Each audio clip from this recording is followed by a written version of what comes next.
Sejak dibentuk pada 3 Januari 2025 melalui keputusan Presiden nomor 1 tahun 2025, Satuan Tugas Percepatan Hilirisasi dan Ketahanan Energi Nasional terus memperluas kolaborasi dengan perguruan tinggi di berbagai daerah. Dalam seminar nasional yang digelar di Gedung Arsyad Rashid, Kampus Samalan Rea Unhas, 7 November 2025, Satgas menyoroti langkah konkret dalam mendorong hilirisasi di sektor mineral, batu bara, migas, kehutanan, pertanian, kelautan, hingga perikanan.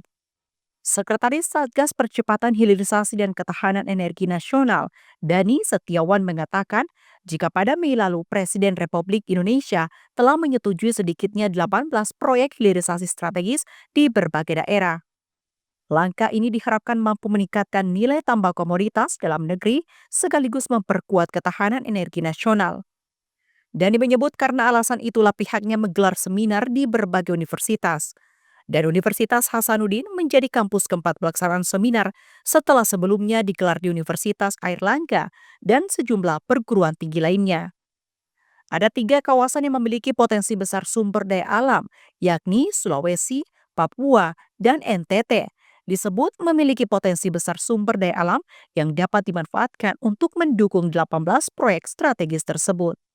Sangat ya, karena di dalam 18 proyek hilirisasi itu beberapa lokasinya ada di Sulawesi ya dan Papua NTT ya.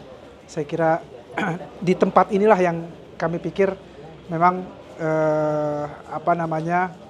dia bisa menjadi pendorong utama ya di dalam keseluruhan dari proyek hilirisasi ini gitu.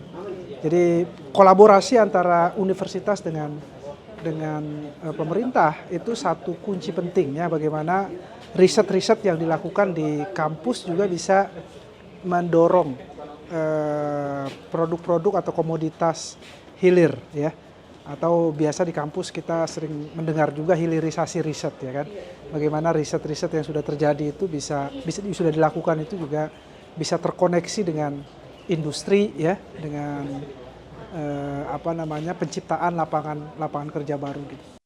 Dani Setiawan berharap dukungan publik yang luas dapat memperkuat upaya pemerintah dalam mendorong hilirisasi sumber daya alam di berbagai daerah.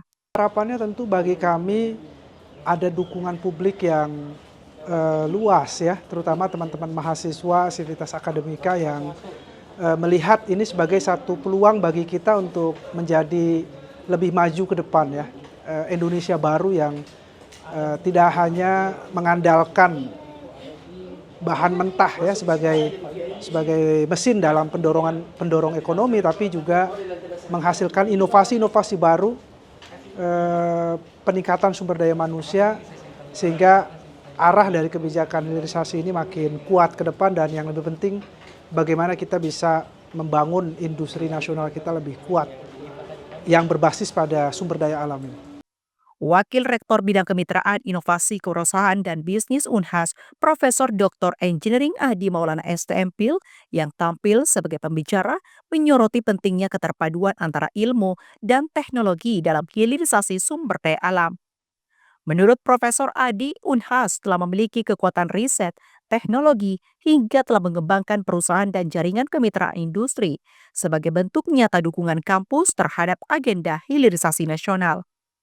Zulkarnain Jumar Taufik, Unhas TV.